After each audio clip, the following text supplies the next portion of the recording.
Greetings, Wanderer. It is my pleasure to introduce you to a unique tour. One that won't take you to impressive landmarks or famous battle sites, but through a typical Athenian home. For an outgoing people like the Greeks, the house was a refuge of privacy. Inside, they could escape from the constant demands of civic life to enjoy the simple pleasures of family life. Look for me when you are done, and we can discuss the things you've seen. Farewell for now.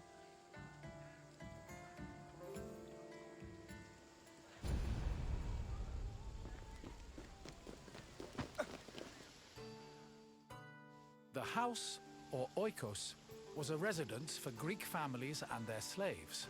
Contrary to modern houses, which look outward, the Greek household was built to look inward on a courtyard. The courtyard was the house's central fixture. It was the building's main source of daylight and also the location of religious altars dedicated to worship. The building itself was made up of familiar accommodations, including bedrooms, storage rooms, a kitchen, and a living room. Women were generally in charge of tending to the home, which in Greece was called oikonomia, a term that inspired the modern word economy.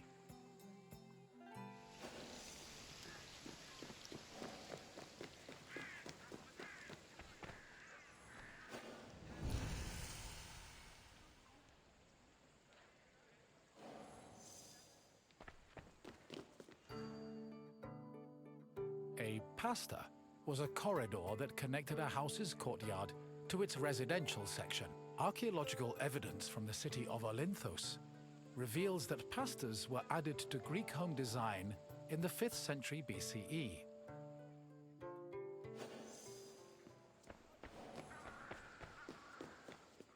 Greeks had no qualms about combining their work and their private lives, and many of them worked from home. Artisans like blacksmiths, sculptors and potters often had workshops in their houses. Some even operated small stores to sell their work. Similarly, doctors were known to treat patients in special offices located in their homes. Women also worked in the house and were responsible for making textiles, as well as producing clothes and supervising weaving, which was carried out by slaves. If the household was wealthy enough, they could even produce a surplus of textiles to sell in times of financial difficulty.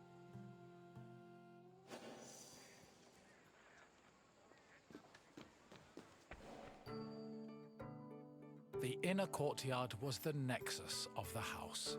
Functionally, it allowed air to circulate and also provided access to most of the rooms. It also sometimes housed a well or a cistern that collected rainwater. In the center of the courtyard was an altar to Zeus Hercules, who served as the protector of the household. Women would often use the space to sew and cook, while children used it as a play area. Furthermore, if the family had pets or animals, the courtyard was where they were allowed to run free.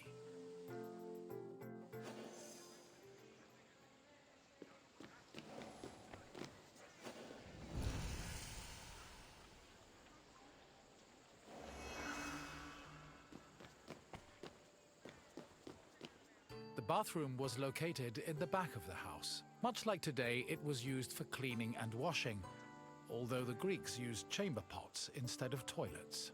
Most bathrooms had a luterion that could be filled with water for washing. Mirrors, razors, strigils, and sponges could also be found in the bathroom, along with small vases called arebaloi, which were usually filled with perfume or oil.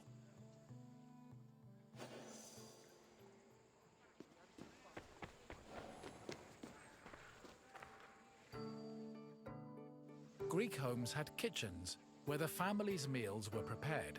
The Greeks did not often eat meat, except during special occasions like banquets or after sacrifices.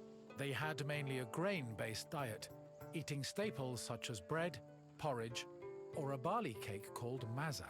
They also occasionally ate poultry, fish, and other seafood, as well as fruits, vegetables, goat milk and cheese, and olive oil.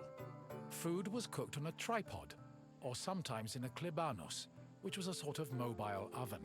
Other cooking implements included braziers, mortars and pestles, a spit to hold food over a fire, platters, and frying pans. The family also used the kitchen to store food in containers called pithoi.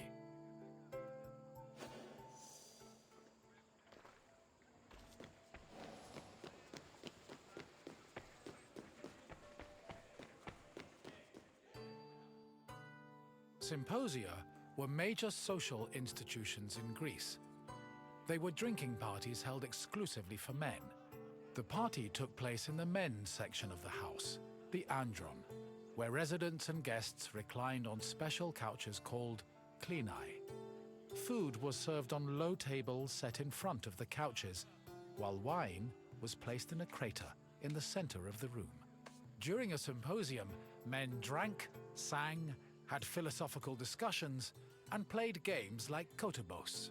Musicians, dancers, and even courtesans were often welcomed to attend as well. However, wives and daughters were always excluded.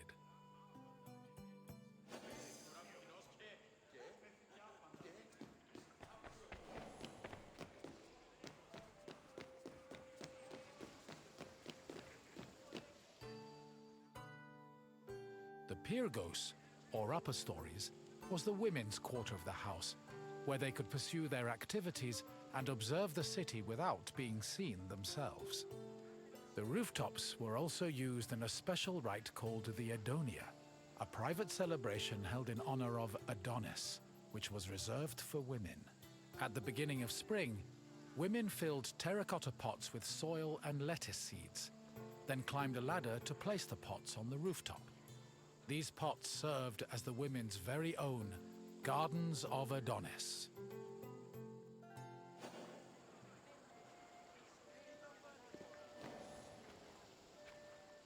I hope you now have a better understanding of the routines and home life of the Greek people. What would you like to do next?